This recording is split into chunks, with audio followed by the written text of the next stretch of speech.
le combat dont vos ancêtres ont mené. Et que demain se dresse à la tête de ce pays un fils de Ali Poulard. Vous serez rentré dans l'histoire à vie pour vos enfants et pour la communauté. Avant de parler de la Guinée.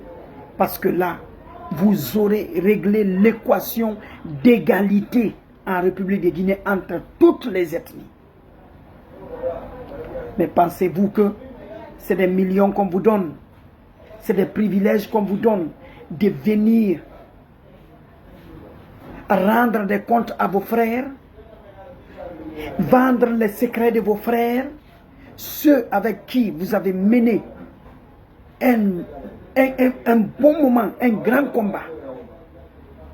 Parce que vous êtes aujourd'hui ministre, vous venez vendre toute une communauté dans laquelle vous êtes issu, et c'est ce que vous appelez la démocratie, et c'est ce que vous appelez, vous voulez être ouvert à la Guinée.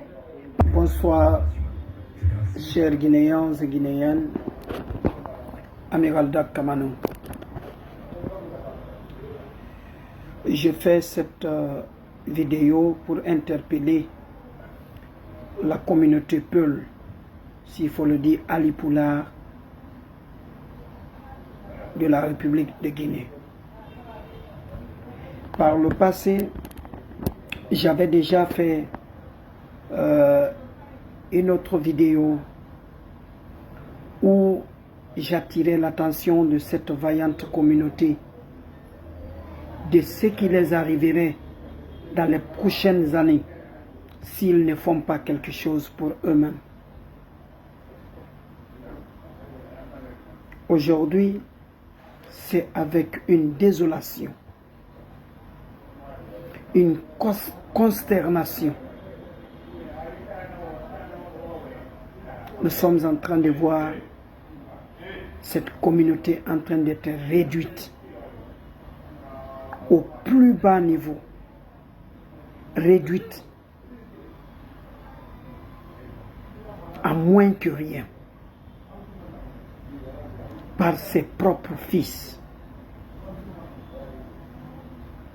Je dis bien par ses propres fils. J'avais demandé à quoi servent les moyens que vous avez. À quoi sert d'avoir ces immeubles partout à Conakry? À quoi sert d'avoir ces grandes entreprises à Conakry? À quoi sert d'avoir cette dominance, ce pouvoir économique? À quoi ça sert si vous n'arrivez pas à garantir la dignité d'une communauté? Si vous n'arrivez pas à garantir la sécurité de votre communauté, à quoi ça sert d'avoir ces milliards, d'avoir cette fortune? J'avais posé cette question. Nous sommes en train de voir aujourd'hui cette communauté longtemps marginalisée, discriminée,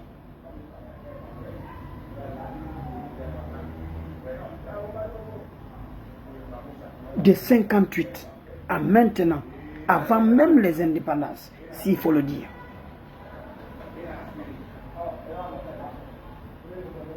Que au moment où les autres communautés en ont pris la conscience de dire cette communauté n'était pas le problème de la Guinée. Cette communauté n'était pas le problème du retard de la Guinée. Cette communauté, longtemps traitée de traître par ses arrières, hommes de valeur ou célébrités, réduit en silence, éliminé par la volonté politique d'un homme. Cette même communauté, au moment où tout le monde s'il faut le dire, la majeure partie, en a fait une prise de conscience pour au moins dire, c'est le moment ou jamais qu'il y ait l'équité en République de Guinée,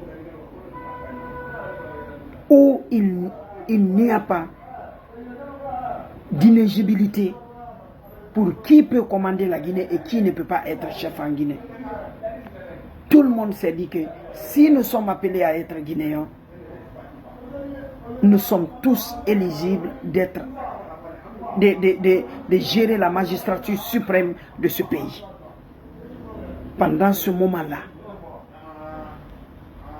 naissent des traîtres au sein de cette communauté, naissent des hypocrites au sein de cette communauté, naissent des fainéants qui ne répondent pas à la valeur sociétale de cette communauté respectée et respectable, qui sont aujourd'hui en train de vendre la dignité du peuple pour des miettes, pour de l'argent, pendant que cet argent-là, vous en avez. Ces privilèges-là, vous en avez. Dieu vous a donné ce pouvoir économique. Et au sein de cette communauté, vous avez ces traîtres qui naissent, qui sont en train de s'attaquer à des plus grandes valeurs de votre communauté, qui sont en train de vous éloigner du plus grand essentiel et qui condamnera cette communauté de génération en génération. Parce que dans toute communauté, les prières sont faites pour que Dieu puisse faire un seul individu qui puisse parler à tout le monde et qui soit écouté, qui puisse défendre les valeurs et les intérêts de toute une communauté ou d'une famille. Tous prient Dieu pour avoir une telle personne. Et vous avez eu cette personne durant des années